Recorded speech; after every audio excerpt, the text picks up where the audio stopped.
I stared at the glowing screen, reading her message over and over, each line cutting deeper than the last. Cancel the wedding. Found someone better. Don't make this harder than it has to be. That was it. No phone call. No explanation. Just a cold, emotionless text from the woman I was supposed to marry in 6 weeks. My thumb hovered above the reply button, my chest tight, my mind spinning between disbelief and rage. I typed slowly, every word measured, my hands shaking but my thoughts sharp. Then I hit send. Before everything fell apart, her name was Claire. To me, she was light, warm, magnetic, the kind of woman who could turn an ordinary moment into something memorable. We met 3 years ago at a friend's engagement party. She wore an emerald dress that made her eyes look like they held 1,000 secrets, and I was instantly drawn in. I was the calm one, the planner, the man who thought in schedules and savings. She was wild and spontaneous, laughing at the smallest things, chasing adventure just because she could. Somehow we balanced each other. Or so I believed. For months, we'd built our wedding piece by piece. Flowers, food, playlists, everything. Sure, we fought sometimes, but that felt normal. I never imagined it would end like this. Now, looking back, I can see the cracks I ignored. The late nights that never made sense. The distracted eyes that always drifted toward her buzzing phone. The sudden insistence on keeping our bank accounts separate until after the wedding. I told myself it was just stress. People got anxious before big changes. She still kissed me goodnight. Still said, "Love you," before leaving for work. But those words had started to sound like lines she didn't believe anymore. When her text came, I just sat there, frozen, in the dim light of our apartment. The place I had chosen, painted, furnished with care, filled with promises that suddenly meant nothing. My first instinct was denial. Maybe she didn't mean it. Maybe it was a cruel joke. But Claire was never careless. If she said she'd found someone better, she meant it. I pictured her typing those words in someone else's bed, her hair on his pillow, his scent still on her skin. My stomach twisted as a wave of nausea rose. And then came the question that broke me. How long had she been gone, really?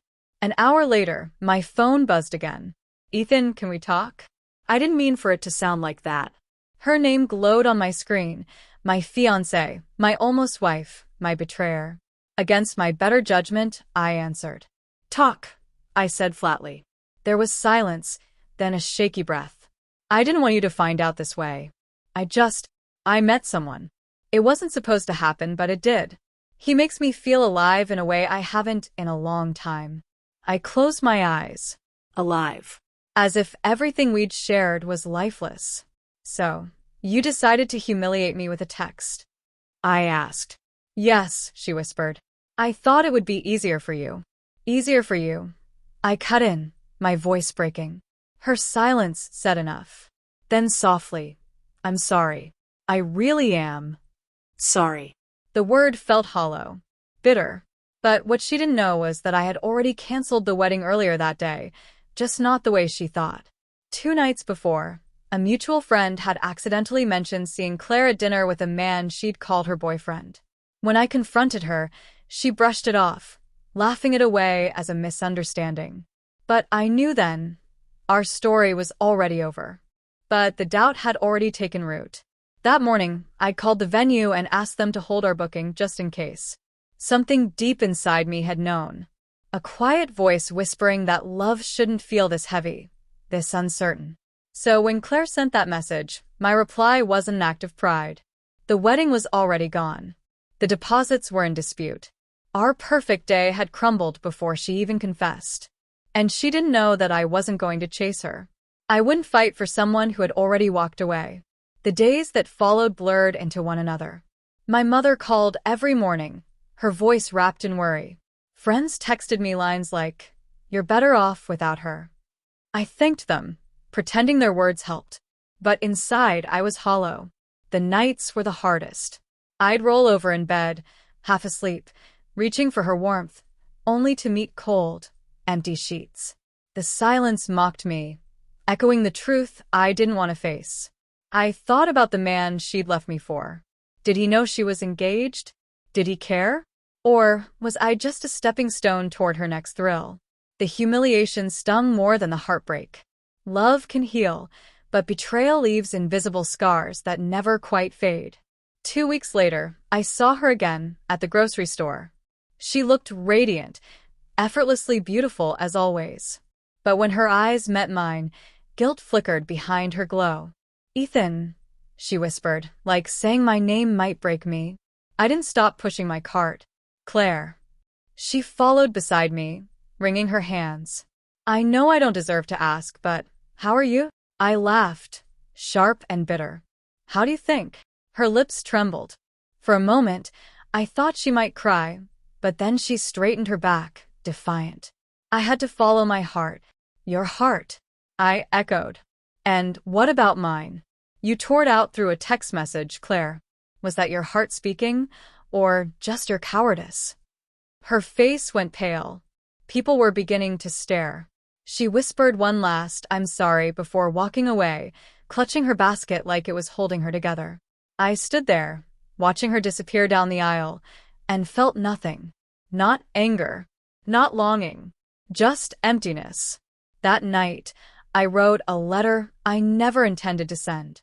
"Claire, I loved you in ways you'll never understand. I gave you every steady piece of myself, believing it was enough. Maybe that was the problem. Maybe you never wanted steady. You wanted chaos dressed up as passion.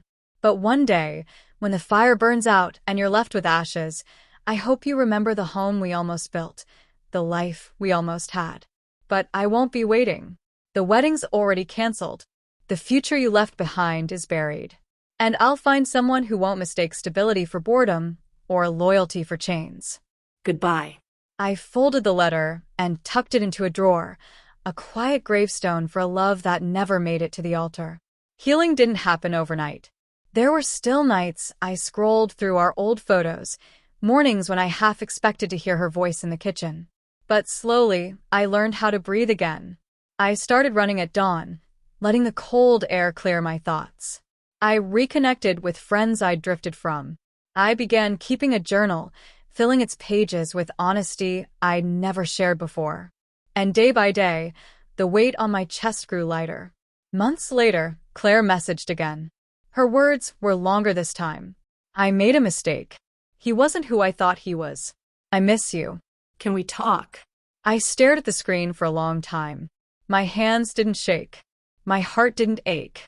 I set the phone down, stepped outside, and felt the cool evening breeze against my face. For the first time in months, it didn't sting. It felt like freedom.